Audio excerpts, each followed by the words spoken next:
Adele did not worry, and look what happened to her. She reminded him somberly of her dearest friend, who relocated to London, whose charred corpse Sophie wept beside last spring.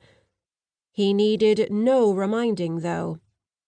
That night, alight with raw fury, Sophie had razed the abbey responsible for Adele's death, including its occupants, with nothing more than a flick of her wrist.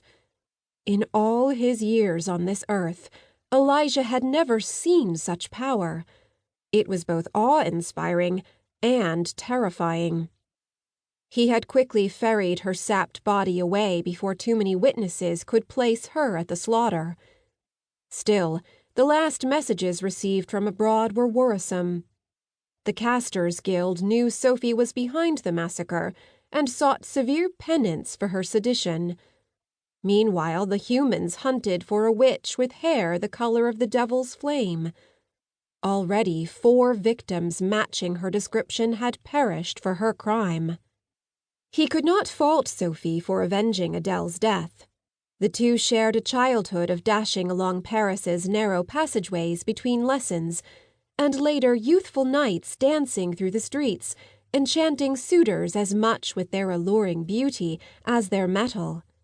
Sophie's heart was ardent and her loyalty eternal. Unfortunately, when wounded, her emotions engulfed her need for self-preservation. Elijah sighed. Adele was not careful. Besides, I would never allow any harm to come to you.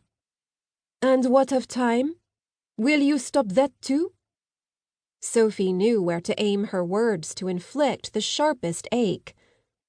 The madness calls to me even now, at this very moment. I do not know how much longer I can deny answering it. He flinched, dropping his gaze to the majestic oak in the courtyard garden, dressed for autumn, a scant breeze rustling its golden leaves. Winter's bite hinted in the air.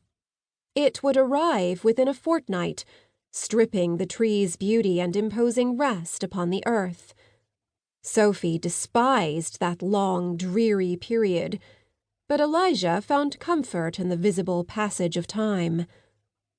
Beneath that leafy canopy was to be Sophie's burial spot, if their fortunes did not change, though his preference was the crypt under the chapel where he could better guard her remains. Would she even survive long enough to see the first snowfall? It was unfathomable to him that this woman, not 3 decades old, with the glowing complexion of youth and childish wildness flowing through her veins, would soon slip from his grasp. But he knew this madness she spoke of was true. He had seen it take hold of another like her many years ago, leaving nothing but a mumbling shell of the impressive elemental she once was, her hair chalk-white and sparse, her eyes worthless, her powers impotent. She passed her days as a prisoner of the guild, reciting nonsensical musings that the scribes recorded as prophecy. Though he didn't want to admit it, Elijah had begun to see worrisome signs in Sophie. Listless stares, volatile mood swings, unintentional incantations that escaped her tongue. He could not bear to see Sophie become a husk of the vibrant woman he adored.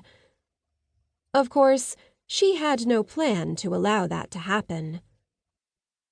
A man stumbled out of a tavern and fell to the ground in a drunken heap directly in the path of 2 draft horses. Elijah's eyes widened, the idea of witnessing someone trampled to death lifting his spirits.